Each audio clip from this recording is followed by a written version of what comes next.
Magandang araw mga kasari-sari. Ito na naman ang inyong probinsya ng Palawan niyang tindera, si Ate Tintin. At syempre for today's video, kahit maingay dito sa amin, meron ako ichichismis sa inyo. Hindi ko alam kung naranasan nyo na rin ito. Yung hindi nyo naman pagkakamali, pero si customer, nako, ini-insist talaga niya. Kung kayo yung nasa ganitong sitwasyon, ano ang gagawin mo, sisi? Ito yung problema ang kinakaharap nating mga tindera. Oh, pero laban lang. Sorry. Ano ba itong tinutukoy na titintin? Pero bago tayo mag-umpisa, huwag niyong kalimutan mag-subscribe na kayo sa aking YouTube channel. Please lang. Wala namang bayad yan. Paki-like na rin ang aking video kung isa kang tindera na nararanasan din ang mga ganitong bagay, mga kasari. Paki-share na rin kung hindi kayo busy. At syempre, dalawin niyo naman ako sa aking Facebook account. I-type niyo lang Ate Tin. Mag-chismisan tayo doon. Mag-real talk tayo doon. Pero syempre, idaan natin sa pakwela-kwela para mapangiti naman tayo kahit papano. So, eto na. Umpisa na natin ang real talk at masaya nating chismis.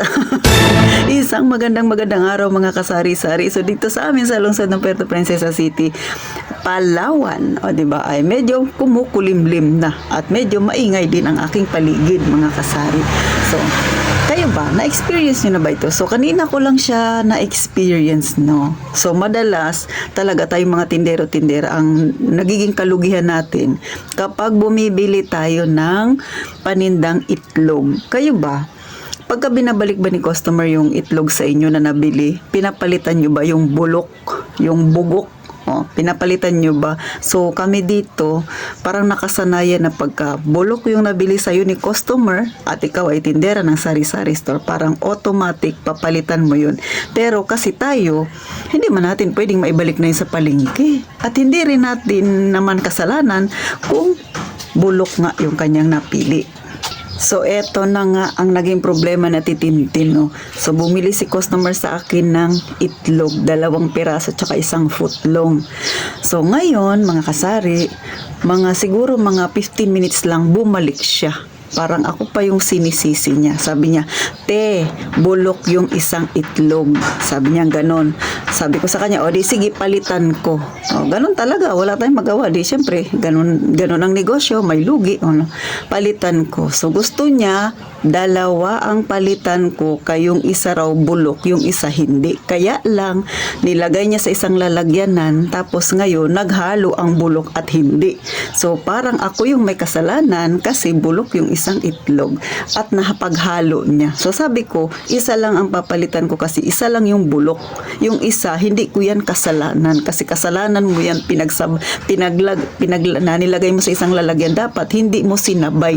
Hindi mo siya nilagay doon sa isang lalagyan na dapat magkahiwalay mo silang binasag bago mo pinaghalo. So, ang papalitan ko lang yung luma, yung bulok. Sabi niya, paano yan? Napaghalo na. Sabi niya, gano'n sa akin. So, ininsist ko, kasalanan mo yan, hindi ko kasalanan. Sabi ko, ikaw yung lumugar sa akin. 1 lang yung sira. Ha? Hindi naman ako ang nagtimpla niya, nang naglagay niyan sa lalagyanan, ikaw. So, dapat yung bulok lang ang papalitan ko. Ikaw yung may kasalanan, hindi ako. Ang aga-aga pa, 8:00 pa lang mga beshi, mga sisi. Konsumisyon na si Ate Tintin.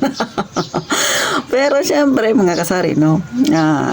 Ngiti lang tayo. Pero, sa totoo lang, no? Makikipagsagutan talaga ako kay customer. Kasi, hindi ko naman mali yun. Kasalanan niya yun. Di ba tayo, mga nanay, no? Pag nagluluto tayo, pagka ano tayo ng itlog, nagbiak tayo ng itlog, hindi natin pwedeng ilagay sa isang lalagyanan, di ba? 2 yung lagayan natin, isa, halimbawa 3 yung itlog na binili mo, basagin mo yung isa, pag nakita mo okay, yung isa na babasagin mo, dapat nakahiwalay sa isang lalagyan para pagbulok, hindi sila mapaghalo. So, wag nating sisihin si tindera na kasalanan natin na nahalo kasi hindi naman si tindera yung nagbasag ng itlog. So, parang kasi ganun yung gusto niyang mangyari. So, hindi ko alam kung kayo ba, mga tindero-tindera na kagaya ni Titintin, mag-comment nga kayo. Na-experience nyo ba yan? Kayo yung sinisisi ni customer dahil bulok yung itlog at napagsama niya, mga kasari. Tapos ikaw yung sisisihin niya. Which is sa akin naman, kasalanan niya yun na pinaghalo niya. So, papalitan ko nga yung kanyang bulok na itlog pero 1 lang kasi 1 lang naman ang sira. So, kayo ba? Nakipagsagutan na ba kayo kay customer dahil dyan sa ganyang style deal nila mga kasari, no? Hindi ko talaga pinalitan yung isang itlog. So, dalawang binili niya, isa lang yung pinalitan ko, yung may sira lang. Yung isa, hindi ko pinalitan kasi okay naman yun. Ngayon, problema niya na yun dahil siya yung nagbate, oh, siya yung nagbasag doon sa itlog. Pinakita niya, dala-dala niya yung itlog. Yung isang itlog maganda talaga, kaya lang nahalo yung bulok. So, ako naging customer din ako. Pero hindi ko sinisisi yung tindera na nabilhan ko na gano'n yung nangyari. Kasi tayo naman yung nagbasag sa itlog, di ba mga kasari? So, eto pinapakita ko lang sa mga, lalo na sa mga wala pang tindahan dyan, na itong pagtitindahan, araw-araw, meron talaga tayong iba't ibang problemang nakakaharap, mga kasari. So, hamon ito sa ating pagiging tindera. Pero sa totoo lang, mga kasari, no, medyo umiinit na yung ulo ko kasi nga, pagdating niya palang, okay naman din yung approach niya. Sabi niya, te, sira yung itlog, no? Sabi ko, sige, papalitan ko yung isa. Kaya lang, ito na ngayon yung usapan, di ba? Ini-insist niya. Sabi niya, yung sira yung isa, kaya lang nahalo na. Sabi niya gano'n. So, gusto niya dapat dalawa. Bakit dalawa? Isa lang naman yung sira. Siya naman yung nagbasag ng itlog. Hindi naman ako.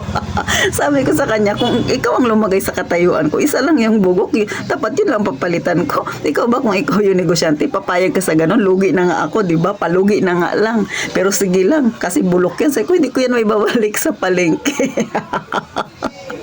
So, kailangan ko pang magpaliwanag ng mahaba kay customer, mga kasari. Pero ako, naging customer din naman ako. Pero, pagka yung sitwasyon na ganyan, hindi ko sinisisi si tindera. Pero dito sa amin talaga, no, hindi ko alam kung dyan sa lugar ninyo, naging ugali na rin ng ganyan na pagka bulok yung isang item o yung itlog, lalo-lalo na, di ba, yung itlog, ay ibabalik sa'yo, tapos papalitan mo. Pero tayong mga namimili, hindi man natin yan maibalik sa palengke na, kaya lugi nga, mga kasari. So, paano? Hanggang dito na lang sa Titintin. I-share ko lang naman sa inyo yung maaga-aga ko pang stress. O, diba? Pero, syempre, tindera tayo. Magpatuloy lang kahit ano pa yung problemang dumarating sa ating tindahan. Kaya lang, gusto kong i-share sa inyo ito kasi hindi ko alam kung tama ba yung ginawa ko o kayo. Nangyari na ba niya sa inyo, mga tindero-tindera? Ano ang naging reaction ninyo? Na yung dalawang itlog na binili, yung isa bugok, gusto niya dalawa yung papalitan ninyo kasi napaghalo niya. I-comment nyo dyan sa baba, mga kasari, at pagchismisan nating mga tindero-tindera. Hanggang dito na lang sa Titintin. Magkita tayo sa susunod na vlog ko. Siyempre, pag-usapan natin mga problema kinakaharap nating mga nasa masa, mga tindero-tinderang kagaya ko. Mag-iingat tayong palagi, mga kasari.